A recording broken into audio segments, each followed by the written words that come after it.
Fala, Gastrolovers! Estamos em mais um episódio aqui com a Ana, nossa editora-chefe.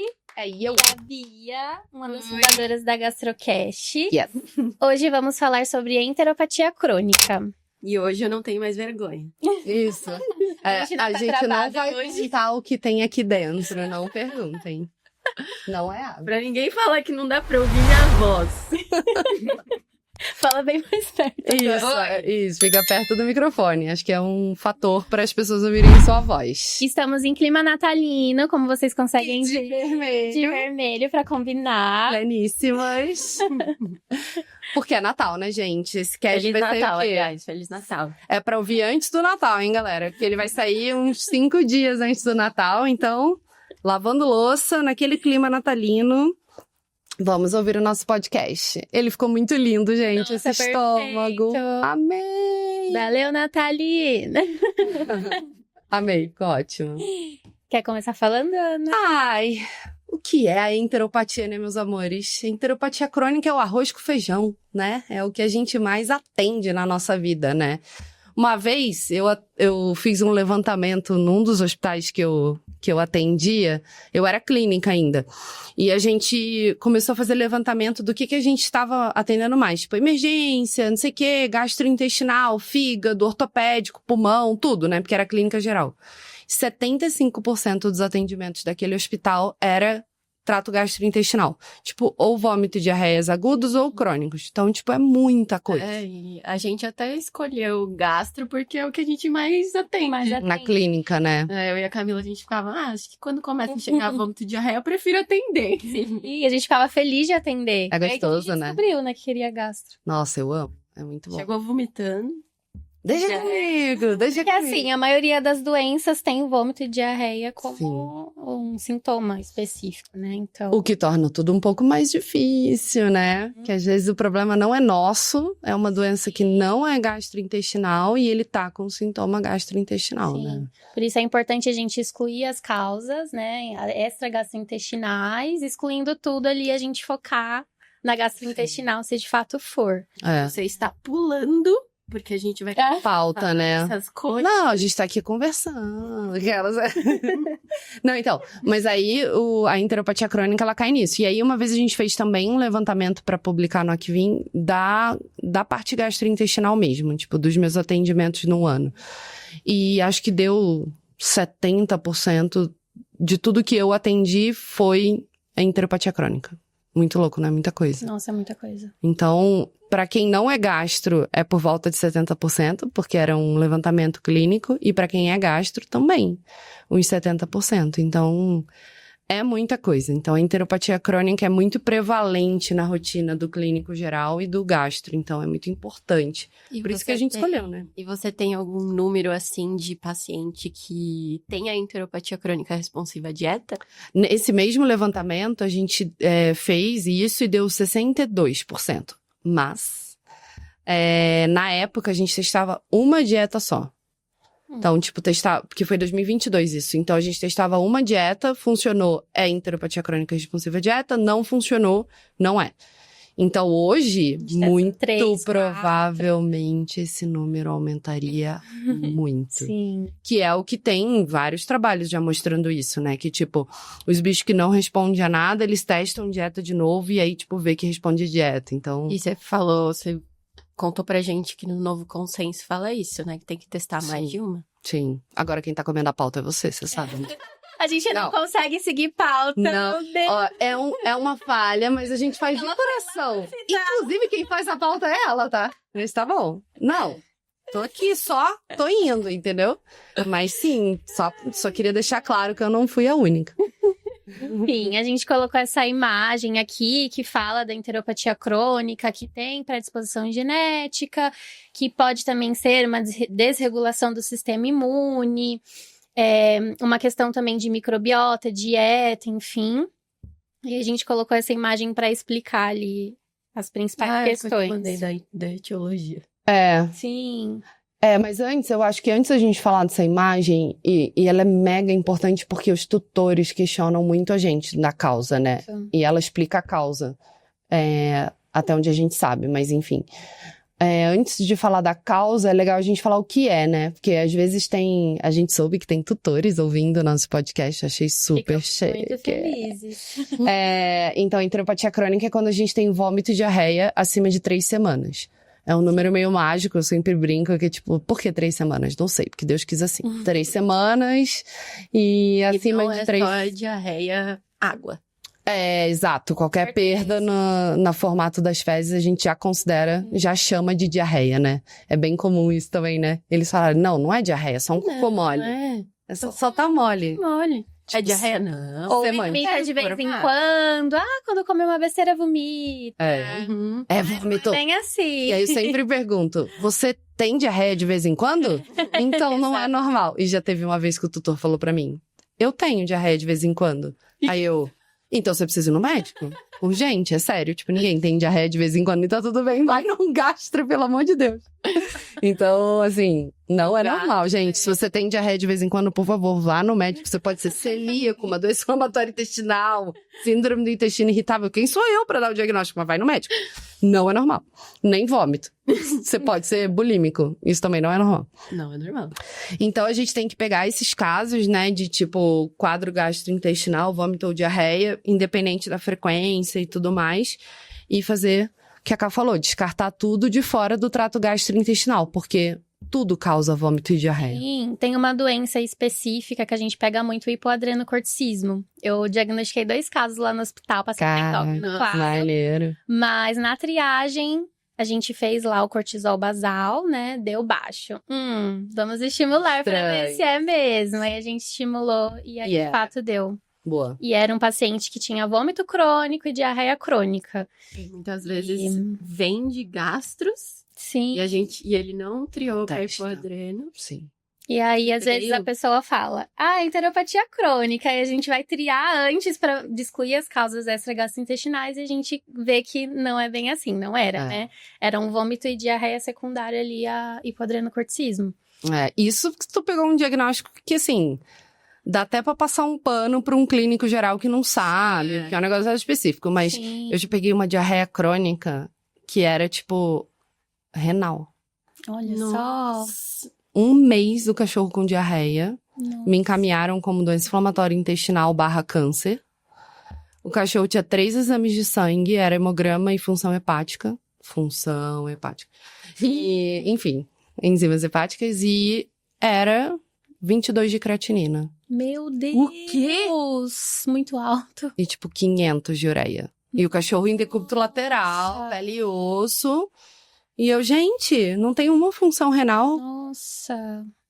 Eu não preciso nem contar que o cachorro morreu, né? Mas assim, Tinha nada. nada. O cachorro podre, assim, decúbito lateral, tadinho, com mó dó.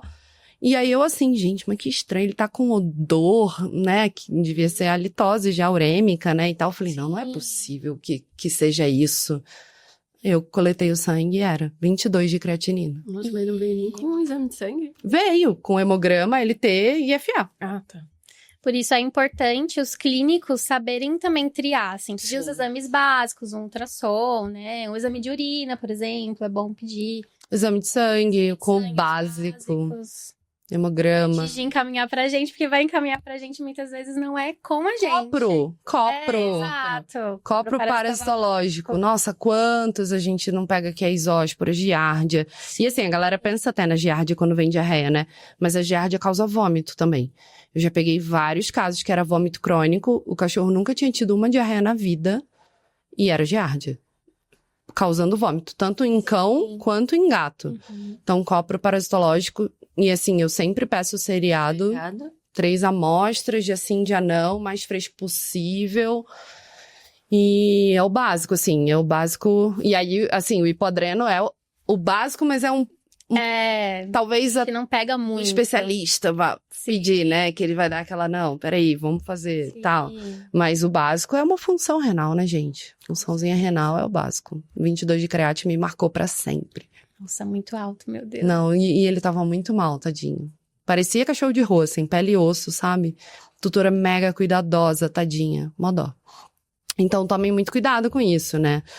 Então, a gente tem que descartar tudo isso para ter certeza que a gente tá lidando com um problema do trato gastrointestinal em si. E hipertiroidismo em gato também, né? Que causa vômito. Aí a gente tem que descartar, pedir um T4 para avaliar, ainda mais se ele for ali mais para idoso, que é a fase que mais a gente pega. Pancreatites também, né? Cara, gato, por dor, tem vômito crônico. Sim. Então, tipo, gato já piora a vida já, né? Sim, Porque para você fazer a triagem adequada, envolve até dor crônica. Porque se ele tiver dor para defecar, ele vai ter vômito crônico.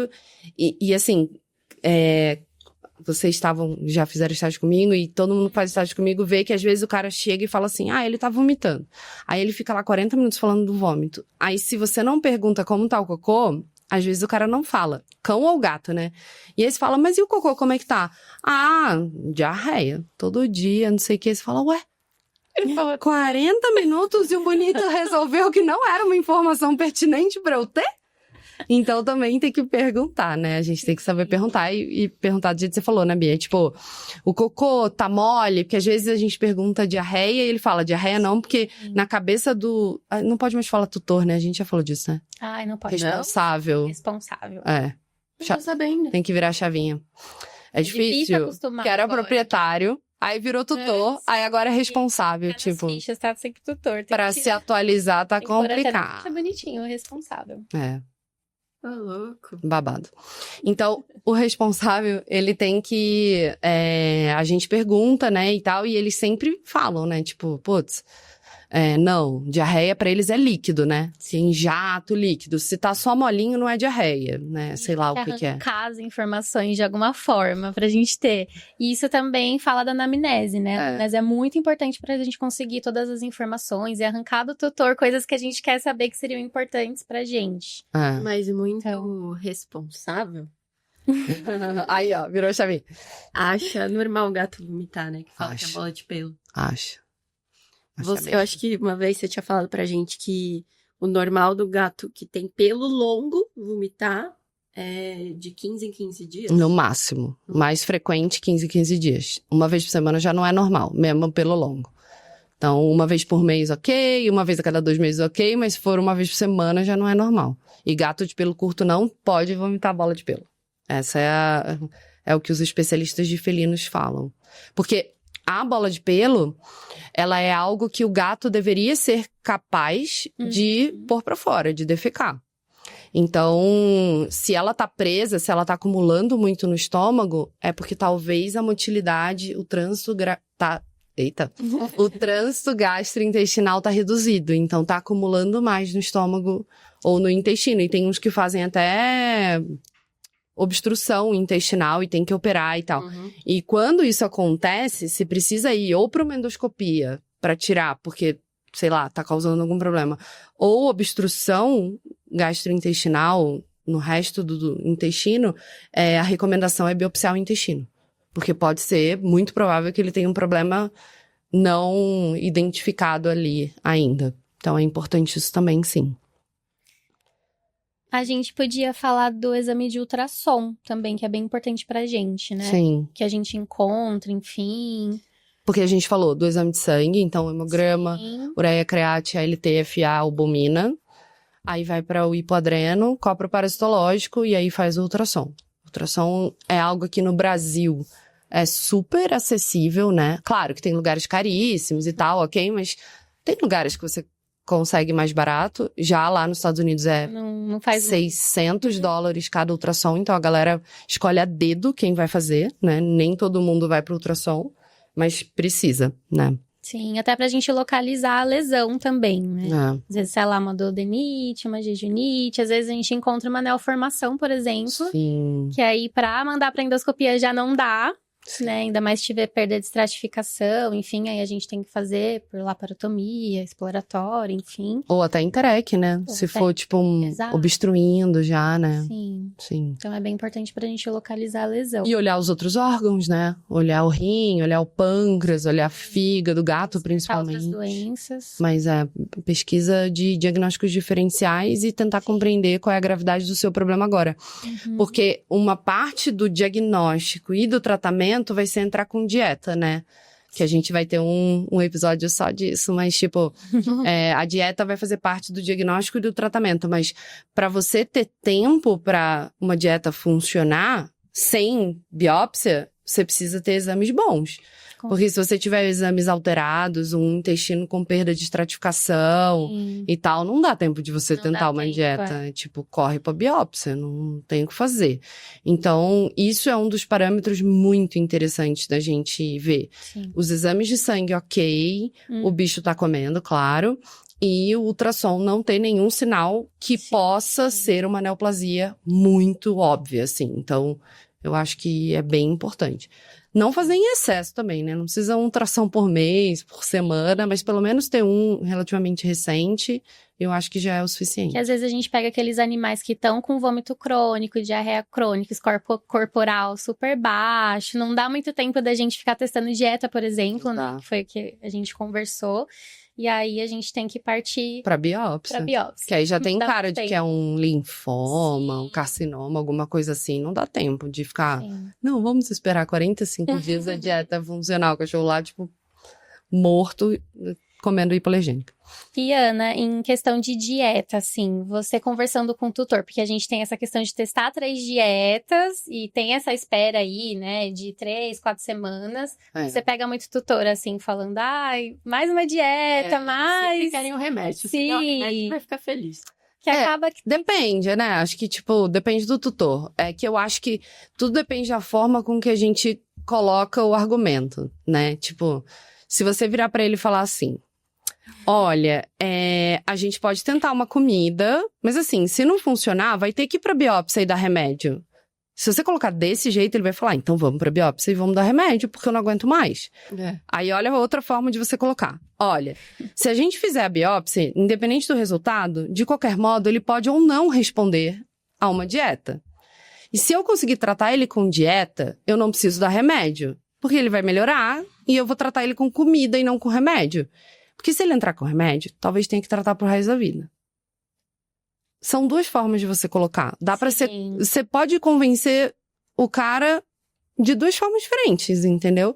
Então, eu não tenho muito problema, porque eu tô convencida. Sim. Por causa da literatura. Não é tipo, eu não inventei isso. Aliás, eu seria um gênio se eu tivesse inventado isso, e eu não sou nem de perto um gênio. É tipo o artigo, trabalho, congresso, tipo, os caras... Lá fora fazem isso, então a gente segue o que eles fazem e de fato funciona. Então, a hora que você começa a ver que de fato funciona, você começa a falar, cara, eu tô convencida de que isso é a melhor opção pro meu paciente. E, de novo, a gente não tá falando do cara que é pele e osso, que não tá comendo. A gente tá falando do cara que, tipo... Que dá tempo de fazer esses testes. Ontem mesmo eu atendi um vira-latinha de 4 anos... que tá comendo bem, nunca perdeu peso, tá ótimo. Ele vomita quase todo dia. E a tutora é vete ainda. E ela, tipo, não, cara. Ela falou, não é pra gente ir pra endoscopia? Eu falei, não, por causa disso, disso. Aí ela falou, não, beleza, tranquilo.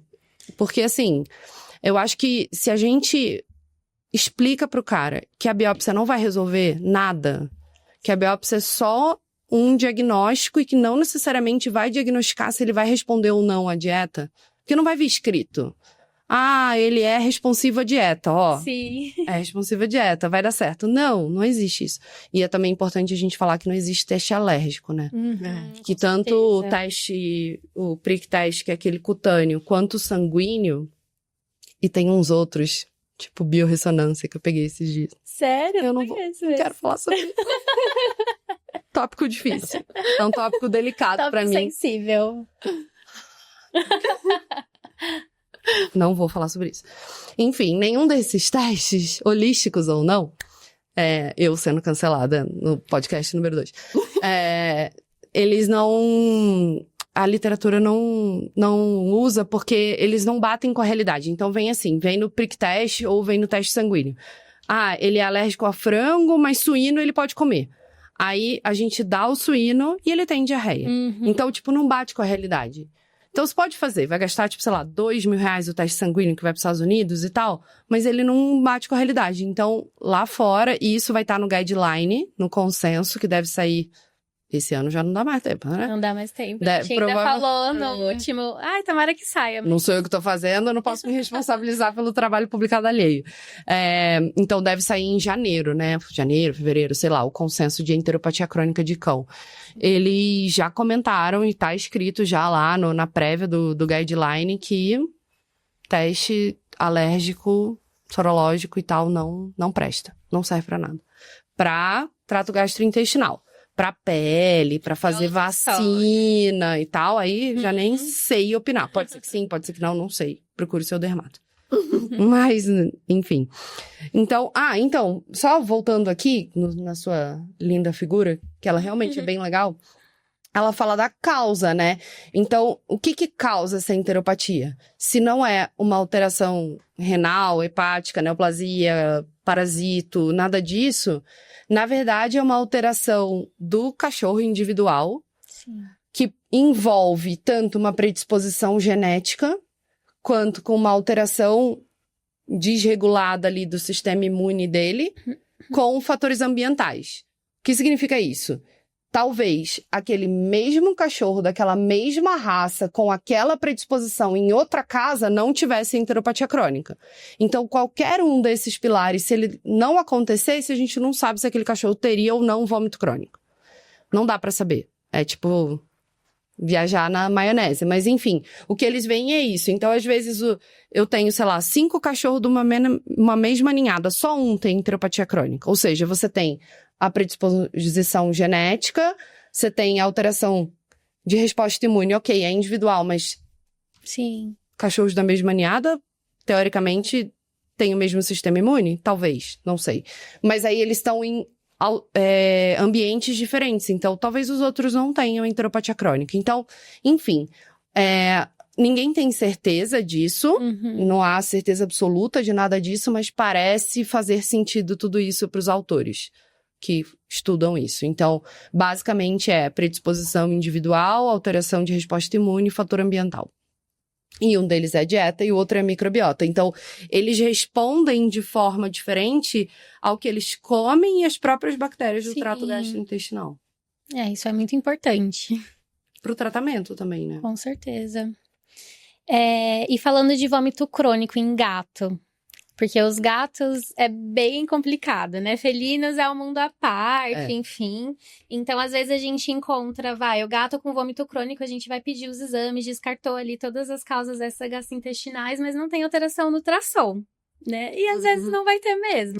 E isso a gente encontra bastante também. E tem gato o contrário também, que não tem sintoma nenhum. E lotado de inflamação. De inflamação no ultrassom. Então, se eu pego um gato sem sintoma e com alteração no ultrassom, eu lido de um jeito. E se eu pego o contrário, eu lido de outro jeito. Tipo, se ele não tem sintoma, mas tem alteração, eu não trato, não biopsio, repito aquele ultrassom. Vou acompanhar. E outra, tem que fazer uma anamnese melhor. Sim. Real, sem sintoma. Nem de vez em quando. Nem bola de pelo, entre muitas aspas aí. Até porque, geralmente, os tutores têm mais de um gato. Ele não consegue saber. Não consegue Isso, e isso é ótimo. Porque eu pergunto pra eles, mas você nunca vê vômito em ninguém? Porque assim, eu tenho 3. Então, depois que eu comecei a ter gato, eu comecei a passar pano pra todos eles. Porque é real, você não sabe quem é. Então, eu tenho 2 câmeras. Você tem câmera em casa? Não. Eu tenho 2 câmeras em casa. Porque eu tenho, dos 3, 2 têm doença inflamatória, né? Tem enteropatia crônica. Quem é da gastro? Tem Claro. CMV positivo. Casos Ferreira Espeto de Pau. Mas eu não cuido deles, não. A Mari cuida deles. Beijo, Mari. Continue cuidando deles. Porque eu não consigo. Meu coração é mais forte. Então, às vezes, eles vomitam em lugares que a câmera não pega. Caraca! Então, assim, ou eu vou virar o Big Brother na minha casa e ter câmera em todos os cantos, o que é, tipo, impossível. Ou, tipo, cara, você aceita. Aí a gente eu peço pros tutores fazerem isso, porque a Mari me ensinou a fazer isso. Obrigada, Mari. A Mari me ensinou a ser a melhor veterinária que eu posso ser, não é a melhor, mas de felinos, que é ela que me ensina tudo que eu sei. Mas ela falou pra fazer no bloco de notas do celular e anotar, tipo, os vômitos, mesmo que você não saiba a origem. Então, por exemplo, vimos um vômito, não sabe de quem a gente anota lá. Dia 12 de dezembro... Tinha um vômito de origem desconhecida. Tipo, não sabemos quem foi. Às vezes a gente acha que sabe, porque, sei lá, a gente tava na sala e tava com 2 e o terceiro não sabia onde tava, o vômito tava ali, então provavelmente era esse terceiro, mas será que foi algum momento que um dos 2 não passou e a gente não viu e não sei o quê? Sempre. Então eu comecei a passar pano, porque de fato quem tem gato sabe que não é uma coisa muito fácil de saber quem vomitou. Mas aí anota se teve, a gente já vai tipo, será que foi esse? E aí repetiu o ultrassom, manteve, foi pontual aquela inflamação e tal. Se você desconfiar, assim, do ultrassom, troca o ultrassom e tal, pra ver se vai bater a mesma informação. E o contrário, tipo, é irrelevante, porque não necessariamente uma inflamação no trato gastrointestinal vai dar alteração no ultrassom. Sim. Então, tipo, a gente faz pra ver se não tem sinal de neoplasia, corpo estranho, babá, mas se não der nada, segue o rumo, né? Então, o consenso é esse, a gente tá esperando ansiosamente, mas a gente tem alguns artigos legais já pra estudar, esse é um deles. Esse primeira pirâmide era a pirâmide do Dandrier, que a gente adora, um artigo de 2016 bem antigo, quando ele começou a questionar o nome doença inflamatória intestinal e enteropatia crônica, né? E aí, ele começou a falar, cara, não faz sentido a gente chamar de doença inflamatória intestinal, porque a doença inflamatória intestinal é um nome que a gente usa para a doença de Crohn em humanos, e a doença de Crohn é uma doença muito mais grave. E nos animais, a grande maioria responde à dieta. Uhum. Então, eles até aumentaram aqui, né? Por causa dos animais que você testava uma nova dieta e ele respondia. Então, ele classificou, tipo, primeiro, riscou doença inflamatória intestinal, tipo, esse nome não é mais utilizado na veterinária. Claro que, assim, eu acabei de falar que meus gatos têm doença inflamatória, a gente fala entre a gente, tá tudo bem. Sim. Mas, tipo, a gente não dá mais aula falando isso, a gente fala mais no coloquial, mas, assim, na prática, a gente sabe que não é enteropatia crônica. E a gente tem essa classificação de 2016 e a atual. E aí, explica pra mim, cara, essa classificação aí de 2016 e atual e o que mudou?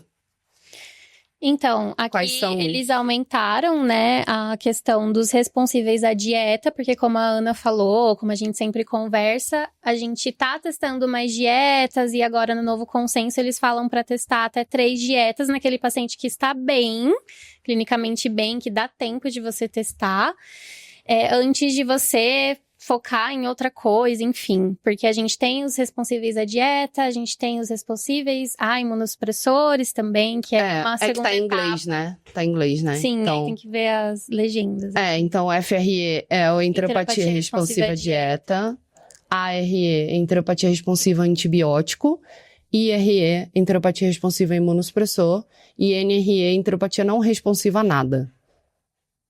Que são os meus casos, todos. Chora. E aqui tem a linfangiectasia, que é a Protein Losing Enteropathy, enteropatia associada à perda proteica, que a gente falou no episódio 1. E essa dos antibióticos teve aquela mudança, né, importante, enfim, que eles colocam como responsiva à modulação relacionada à microbiota. É porque assim, lá fora, quando eles publicavam um trabalho, para poder classificar os animais e poder saber quem era aquele paciente, o que eles faziam. Eles primeiro, tipo, chegava o cachorro pra você com diarreia, tá? Crônica. Aí eles davam dieta hipoalergênica por 15 dias. Uhum. Respondeu a dieta, caía no verde, FRE, enteropatia responsiva à dieta. Tchau. Aí não respondeu a dieta, eles davam metronidazol ou tilosina. Respondeu, parou de ter diarreia, ia pro ARE. Então esse cachorro tem enteropatia responsiva a antibiótico. Não respondeu a antibiótico e nem dieta, ia pra biópsia e entrava com o imunossupressor. E aí o imunossupressor era corticoide ou ciclosporina, leuqueran e azatioprina. Sim. Não respondia nada, ele ia pro vermelhinho lá em cima, não responsivo a nada.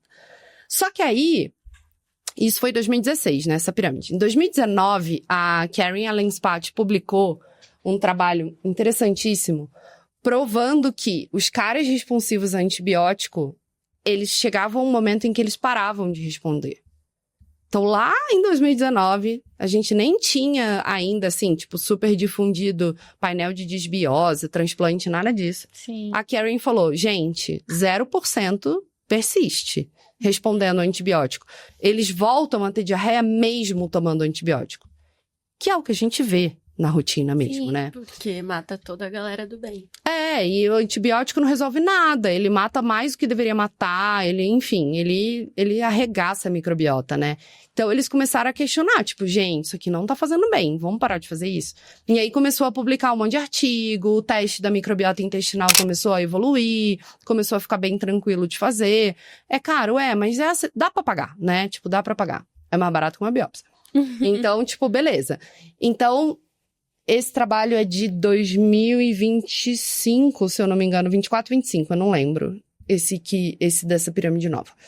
Então, eles pegaram e juntaram todos os trabalhos publicados até aquele momento. Não é um consenso, não é um guideline, é só um trabalho. E eles fizeram, tipo, quase uma meta-análise. Eu não lembro se é uma meta-análise em si, mas é quase uma meta-análise. E aí, eles fizeram uma proposta de nova classificação. Então, assim, essa pirâmide tem muitos defeitos, né? Claro. Não, é proposta e tal, mas o Akvin, o guideline do Akvin vai trazer a pirâmide bem parecida. E aí, eles aumentaram as enteropatias responsivas à dieta, então a gente vê que, tipo, aumentou, o verde tá maior, e ele tá meio, tipo, misturado no amarelo. E o amarelo não é mais enteropatia responsiva a antibiótico, é enteropatia responsiva à modulação de microbiota intestinal. Tipo, virou um nome gigantesco. Que é, basicamente, prebiótico, probiótico, simbiótico e transplante fecal. Então, e eles se misturam com enteropatia responsiva à dieta porque é mais ou menos assim. Você pode entrar com tudo isso junto com a dieta, antes da dieta, depois da dieta, você faz o que você quiser. Tá? Tipo, não tem problema. Contanto que você faça antes de ir pra biópsia. Então, olha que legal. Mais uma alternativa, exato. Sim. Porque já tem trabalho também falando do, tipo, cachorro com diarreia, testa a dieta. Não melhorou com a dieta? Faz transplante fecal. E a maioria, tipo, melhora. E não precisa ir pra biópsia. Então, e a Ana faz transplante fecal lá no Vero. Propaganda. Não, tem crescido muito, né, Ana, os casos. A gente tá fazendo bastante. A gente chega a bater uns 45, 50 e a resposta é ótima. Toda hora elas postam que o paciente zerou. Claro que não é todo mundo, né? Senão, a gente nem teria o pico da pirâmide ali com responsivo a imunossupressor e os responsivos a nada. A gente tem bicho que não responde a nada. Sim, mas claro que tem. Assim, mas tem muitos que melhoram em que a gente não precisa manter com corticoide, não precisa chegar na biópsia, a gente tem sim. Mas tem muitos que não melhoram. Não é uma terapia 100% eficaz. Nenhuma é. Nem chocolate cura tudo, né, gente? Se nem chocolate cura tudo, você acha que o transplante vai curar tudo? É cocô. Não, mentira, porque o transplante é incrível, o chocolate também. Corticoide é incrível, mas tem muito efeito colateral. Mas enfim, o negócio é assim. Cortisona. Ai, amo. Aliás, a minha próxima caneca que eu vou trazer, eu amo corticoide. Na próxima vez eu vou trazer ela. Mas assim, a questão é você saber o que fazer, né, meninas, quando vocês estão atendendo. Tipo, o que eu vou fazer primeiro? Tipo, chegou aquela diarreia crônica? Socorro, quero sair correndo, ligar pra minha mãe, vou encaminhar o caso. Não, calma. Né, tipo, faça o diagnóstico diferencial de tudo, vê se não é nada fora do trato gastrointestinal. Tá na dúvida, repete o copro parasitológico, não é um exame caro. Aliás, ontem eu atendi um retorno de um gatinho de 9 meses, que ele tem hematoquesia, diarreia, né, assim, o cocô dele, o score dele, a gente podia depois pôr o score, sim, né?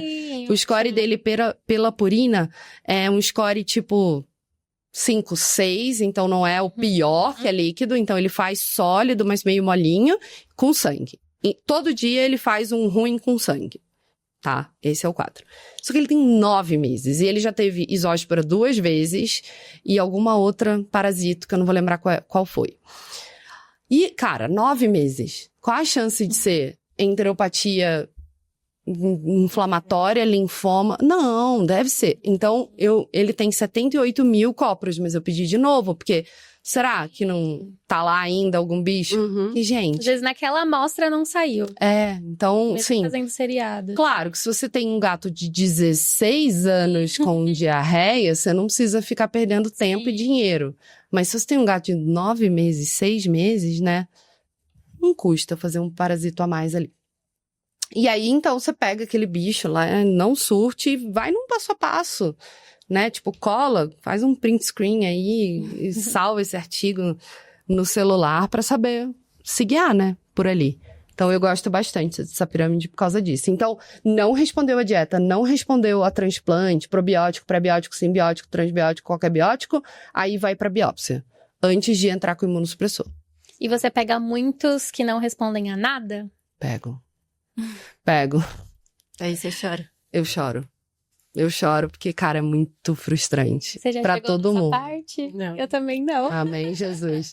É que assim, eu acho que como demora um pouco pra o cara conseguir agenda comigo, talvez os que sejam mais simples vão pra outros veterinários, o cara entra com dieta e resolve, né? Como demora um pouco pra conseguir agenda comigo? Porra, mas aquelas falando Nossa, palavrão.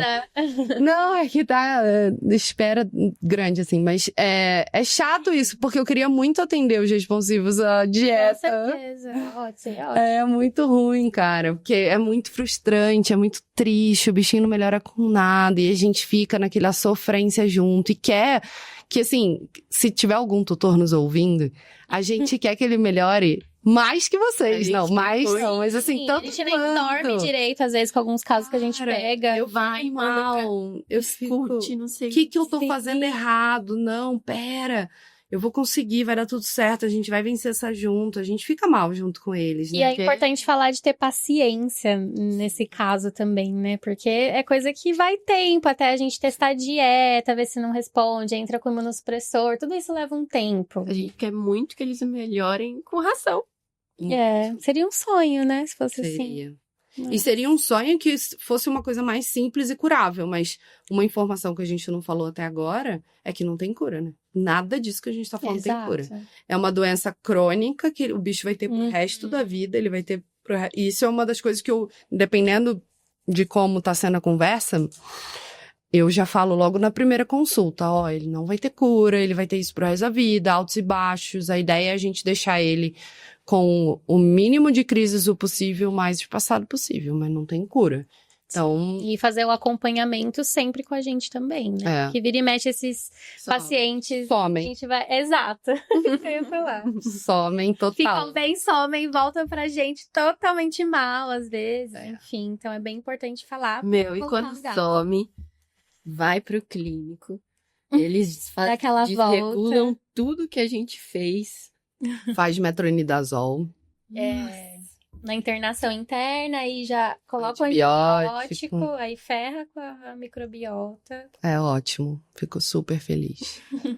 Fico fazendo 1000 emojis, 1000 figurinhas do WhatsApp, tipo, Sim. querendo morrer. Aí usa antibiótico, aí seleciona as bactérias mais potentes possíveis ali. E quando faz cultura fecal? A gente pode fazer um episódio sobre isso, né? Sim. Cultura de fezes é incrível. Eu falo, gente, não. Socorro, Deus.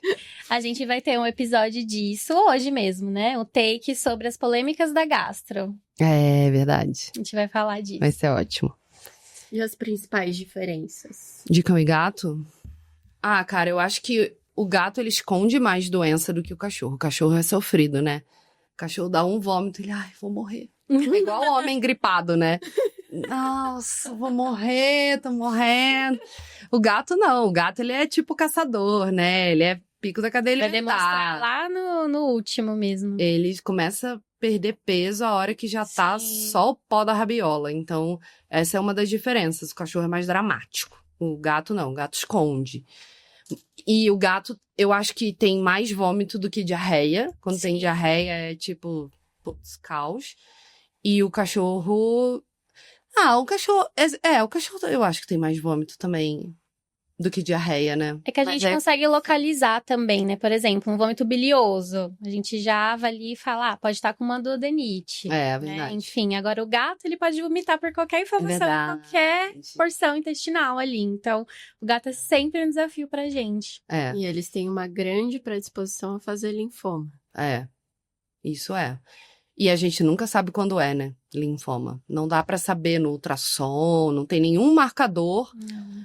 Isso é algo que os tutores responsáveis sempre falam, né? Pô, mas não tem nada no exame de sangue que fale que é câncer. Preciso abrir, fazer endoscopia, coluna, anestesiar pra saber. Porque eles seguiam muito em humano, né? Em humano tem muito marcador de neoplasia, né? Não todas, né? Porque existem 1 milhão de tipos diferentes de neoplasia, mas algumas neoplasias têm marcador sanguíneo, né?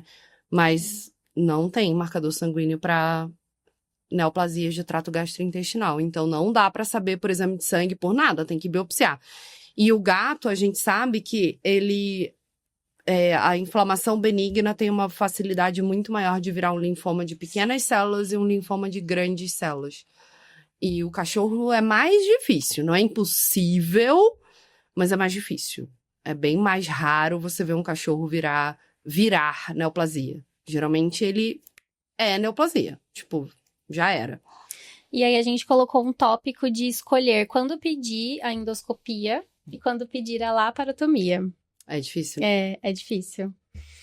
Mas foi aquilo que a gente estava conversando. Quando tem, por exemplo, perda de estratificação, né? Perda ali das camadas, enfim, que já tá bem característico de ser, por exemplo, um linfoma, né? Porque a gente vai ter que biopsiar para de fato saber. Mas quando tem perda de estratificação, não tem como a gente pedir a endoscopia, sendo que só pega ali, né, camadas superficiais. Até dá, se ele não estiver tratando com corticoide, com nada. Sim, tecnicamente falando, teoricamente, a endoscopia seria capaz de pegar qualquer endocolono. Seria capaz de pegar qualquer linfoma do trato gastrointestinal, porque os linfomas começam na mucosa e descem até a serosa. Então, tecnicamente, daria. Só que tem muitas questões aí. E uma delas é você indicar o exame errado e gastar uma bica de dinheiro. Sempre fala disso. Né? E assim, porque os endoscopistas ficam bravos com a gente. Porque eles falam, não, mas isso dá pra fechar diagnóstico. Dá, teoricamente dá. Mas na prática, eu já tive vários casos que não fecharam por 1000 motivos diferentes. Então, o que eu comecei a fazer na minha cabeça? Eu comecei a fazer um passo a passo, eu com eu mesma, porque dos casos que eu via que deram errado e eu me arrependi. Então, assim, tá tomando corticoide e tem perda de estratificação, eu já não mandaria pra endoscopia e colônia, eu mandaria pra láparo. Sim. Cara, tem perda de estratificação, eu já tenho vontade de mandar pra láparo, porque eu quero pegar todas as camadas. Porque o que é a perda da estratificação? É não ver as camadas. Então, tipo, imagina vocês aí que estão em casa um sanduíche. Eu aprendi com os podcasts que eu ouço, parêntese, que a gente tem que descrever o que a gente tá mostrando, porque pode ser que alguém esteja vendo a gente dirigindo. Verdade. Então, imaginem um sanduíche. Você vai lá e come um sanduíche de metro. Aí você tem o pão, o alface, o tomate, o queijo. É que eu sou vegetariana, não pus carne ali, né? Mas o presunto e o pão de novo. Essas são as camadas, né? A estratificação das camadas é você cortar o sanduíche, olhar ele de frente e você conseguir ver o pão, o queijo, o alface, o tomate, o presunto e o pão de novo, tá? Isso são as camadas. No ultrassom, ele tem que conseguir ver as camadas e saber quais são elas. Agora, pega esse sanduíche, bota ele num motoboy. Eu ia falar isso. Sem enrolar o sanduíche, ele tem que estar soltinho. E bota ele pra andar na Paulista. E aí, um carro bate no motoboy, o motoboy sai rolando, mas ele precisa fazer aquela entrega. Ele chega na tua casa, o sanduíche virou o quê? Uma loucura. Uma pena. Aí você olha... E tá, tipo, tudo pra todo lugar. Você não sabe mais o que é pão, o que é alface, o que é não sei o que. Tá tudo aberto e fora, né, do formato de sanduíche. Sim. Isso é uma perda da estratificação das camadas. Acho que deu pra entender, né? Perfeitamente. Pois é. Então, é essa a ideia. Então, se tem essa perda, pode ser ou uma inflamação muito grave ou uma neoplasia. Não dá pra saber, só dá pra saber biopsiando. Sim. Toda vez que tem perda... É neoplasia? Não. Que senão seria fácil. Porque beleza, a gente consegue bater martelo, mas não.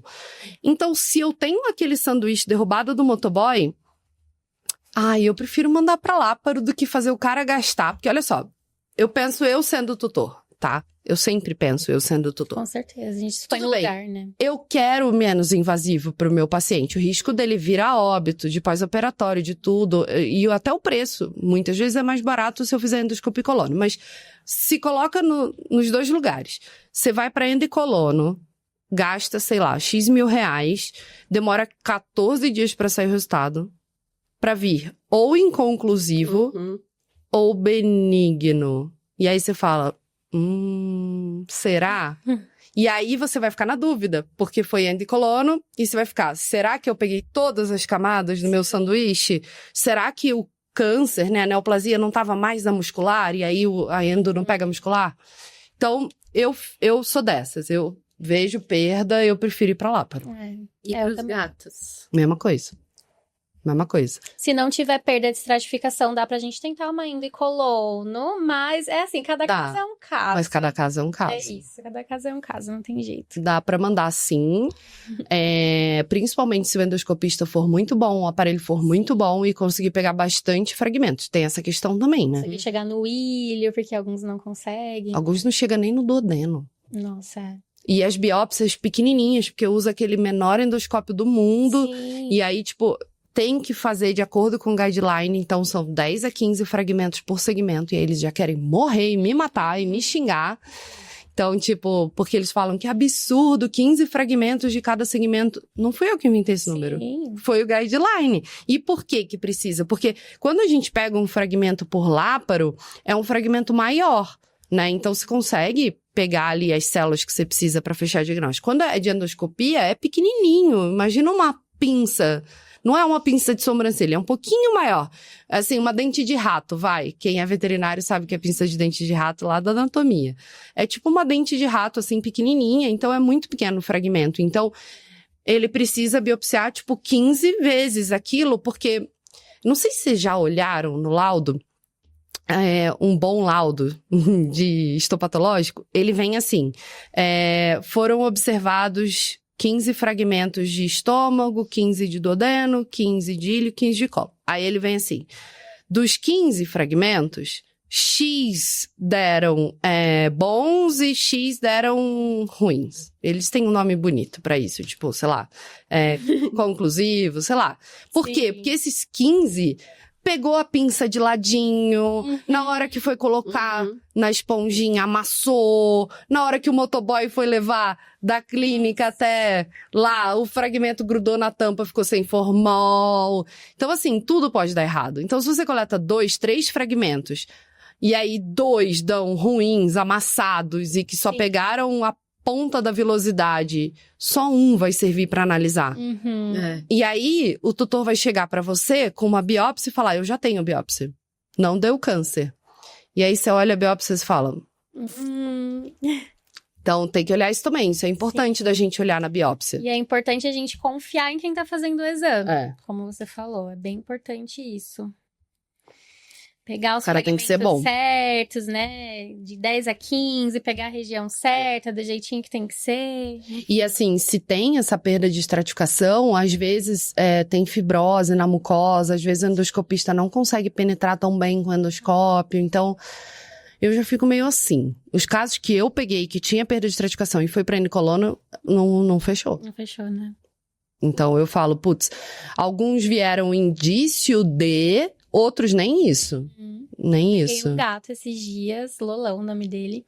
Ele tinha vômito crônico, já tava emagrecendo, enfim, a gente fez ultrassom, aí no duodeno sempre tinha uma duodenite, uma jejunite ali, jejunite não, ele tinha duodenite e o ilho sempre também espessado. E aí eu mandei, né, pra endoscopia com colono, e aí saiu lá a probabilidade dele ter linfoma. Aí a gente fez a imunohistoquímica do duodeno, que era a região, e deu linfoma de pequenas células. Ah, legal. Quer dizer, não pra ele, mas legal que fechou o diagnóstico, pelo menos, né? A gente vai começar a tratar agora. Mas o legal de comentar, a gente pode ter um episódio só de gato e chamar especialista de gato. Sim, perfeito. Sim. Mas o legal, porque o legal... Tem. Porque é legal comentar que, geralmente, a doença inflamatória benigna e o linfoma de pequenas células, a gente trata igual, né? A gente não costuma usar quimioterapia. injetável, né? A gente usa só o clorambucil, né? Então, muitas vezes não muda muito o seu protocolo, mas muda o prognóstico. Porque se a imunistoquímica já falou que a gente tá aqui, imagina 3 degraus. Eu sempre falo pros tutores, eu desenho até assim, tipo uma escadinha.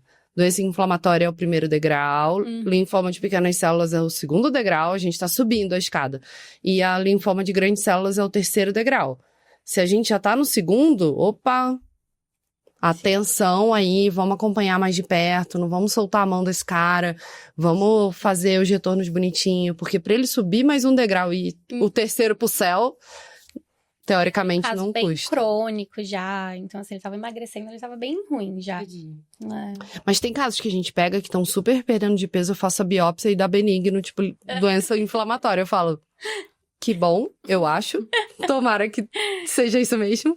Eu começo a ficar na dúvida. Mas tem muita diferença entre cão e gato. Eu acho que sempre lembrar que o gato não é um cachorro pequeno. Exato. Ele é outro bicho, outra... Completamente diferente. Fisiologia, anatomia, é tudo diferente. Resposta a medicamento é diferente. A gente não usa azatioprina em gato. A gente usa em cão. A gente não usa mesalazina em gato. A gente usa em cão.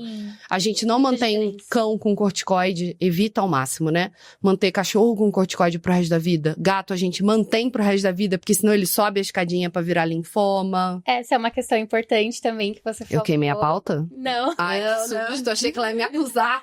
Essa é uma questão que está no próximo tópico. Não é pra falar agora. Tchau, jogar água na minha cara. Eu começo. Não, uma diferença muito importante, né? Os gatos, como você falou, a gente mantém com corticoide, no cão já não. Pra não ir subindo as escadinhas. A gente evita. Mas lá nos Estados Unidos, isso é até engraçado, a gente discute muito isso com os nossos amigos lá de fora. Porque lá nos Estados Unidos, eles fazem igual a gente faz com gato. Eles entram com corticoide e mantêm. E aí vai tirando e deixa ele, se ele tá aqui, né? Se ele tá na enteropatia responsiva a imunossupressor. Ou seja, ele já tentou dieta 3 vezes, já tentou microbiota, beleza, ele já superou isso, foi pra biópsia e vai pra responsiva a imunossupressor, ele deixa no corticoide, o cachorro. E a gente não faz isso no Brasil, né? No Brasil, a gente fala o gato, mantém com corticoide pro resto da vida, nunca tira porque vai virar linfoma. No cachorro, a gente faz o contrário. Mantém ele com imunossupressor, não mantém com corticoide porque ele vai virar hiperadreno e diabetes. Lá não, lá eles falam, cara, ele tem essa doença aí, isso é um problema dele, não meu, mantém com corticoide na menor dose possível e vai manejando pra não virar hiperadreno e diabetes.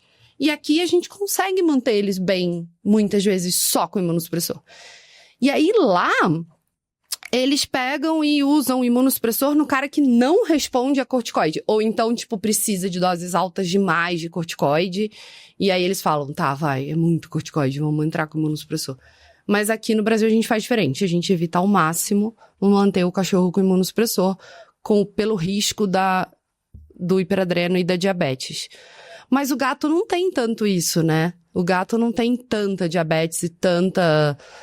não, hiperadreno ele não tem at all, né? Não tem, não existe. É bem raro. Ele pode ter uma reação com xingoide. Eu já tive alguns gatos, principalmente com granuloma eosinofílico felino, que aí a gente precisa de doses muito altas de corticoide, né? Ficarem bem com xingoides, mas não chega a virar um hiperadreno, né? Eles são bem menos sensíveis à cortisona.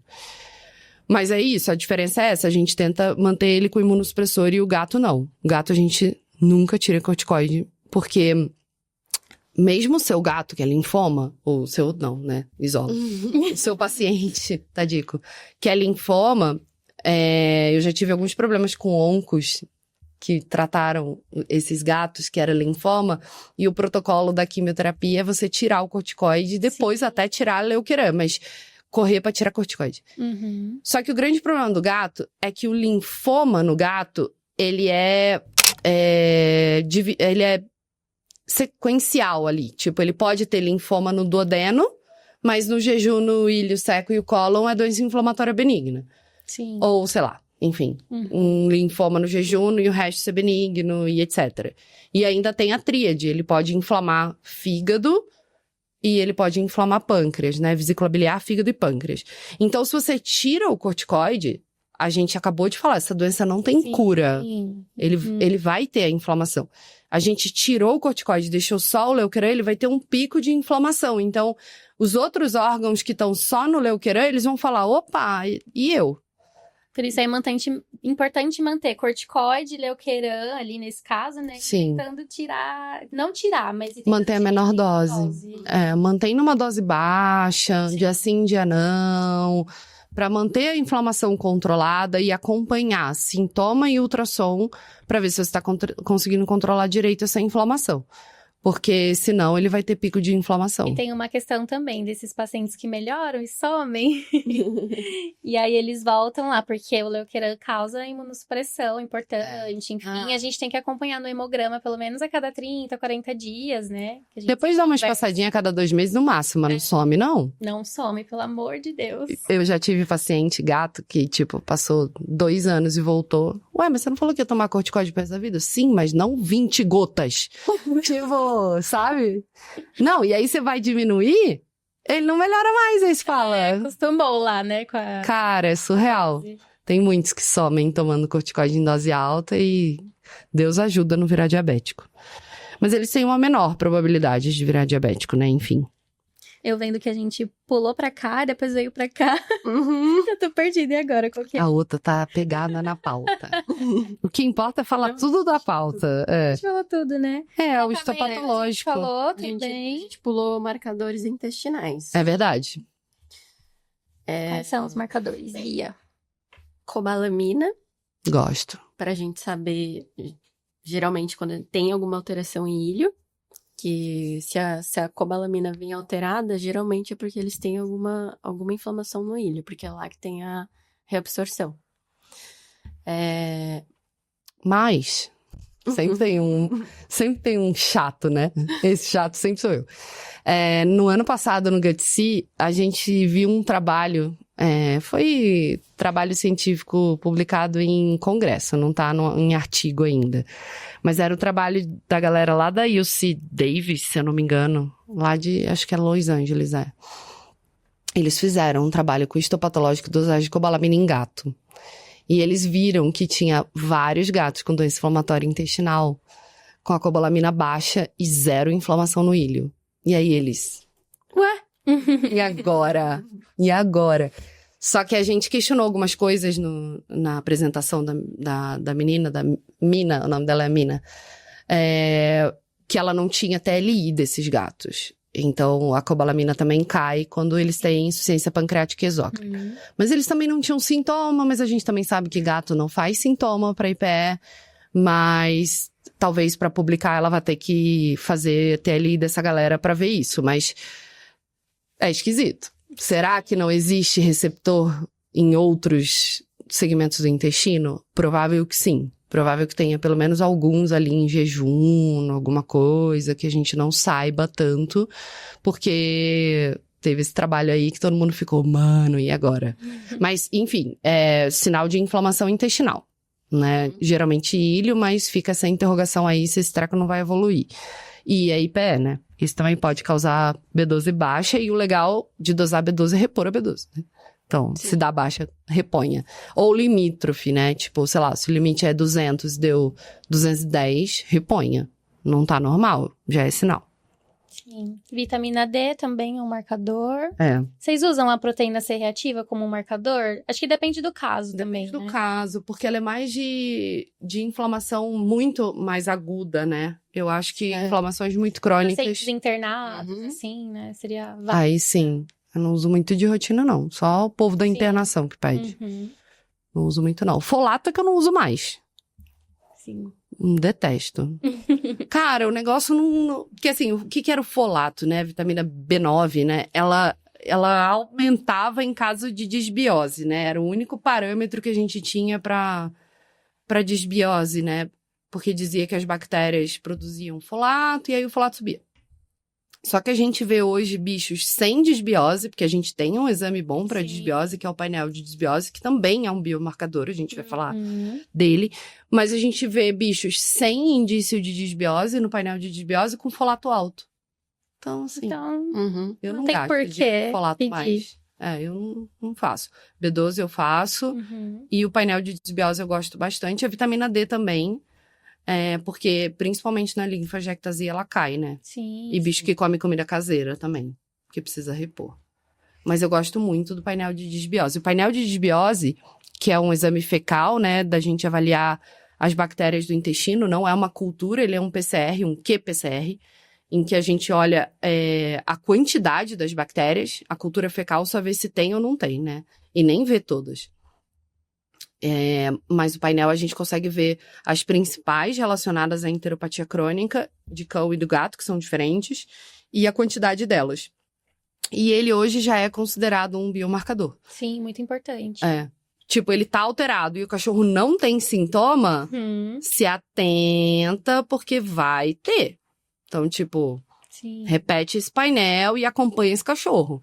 Então, eu acho que seria legal, isso é uma coisa que talvez vá crescer ao longo dos próximos anos, a gente usar o painel de desbiose como um fator de biomarcador mesmo, Sim. de prognóstico e de diagnóstico precoce da enteropatia crônica. Então, chega lá o cachorro pra você pra vacinar. Aí, você vai fazer um check-up geral? Pô, faz, cara. É um York, então? Pug, Maltês, Shih Tzu, Lhasa, faça um painel de desbiose, mesmo que ele não tenha alteração. Porque se der alterado, não é que você vai tratar ele. Mas você vai repetir aquele painel daqui a 6 meses. Sim. Você vai pedir pra esse bicho voltar pra poder fazer acompanhamento mais frequente. Você vai alertar o tutor, sabe? Você não precisa fazer transplante fecal nele porque tá alterado. Não é isso. É tipo ser um fator de tipo, atenção, esse cara pode virar uma enteropatia crônica. Então, acho que isso vai começar a crescer cada vez mais. É um biomarcador bem legal. O que mais tem de biomarcador? Acho que é isso, né? Falamos tudo. Falamos todos. E o tratamento, assim, é o que eu falei. É a cortisona pra tirar da crise em cão, pra manter pra sempre em gato, e imunossupressor. Mas, junto, tem que fazer dieta, manejo da microbiota e todo o resto. E aí, o imunossupressor, a gente tem 3 para cachorro, que é a ciclosporina, o ciclavance, da Virbac, o Leukeran, que é um quimioterápico humano, e a azatioprina. A azatioprina eu tô cortando da vida, não tô usando mais, morro de medo. E a gente usou bastante, assim, nunca deu muito errado não, mas eu acho que ela não vai estar no guideline. A gente tem essa suspeita porque eles não falaram dela no Aquivim desse ano. Então, acho que eles vão cortar fora. Vamos ver. Se ela tiver no guideline, a gente volta a usar. Mas se não, talvez seja a hora de dar tchau pra ela. E micofenolato a gente não usa, né? Alguns veterinários lá fora usam. A Linda Torreson, que é uma veterinária que publica bastante, ela usa.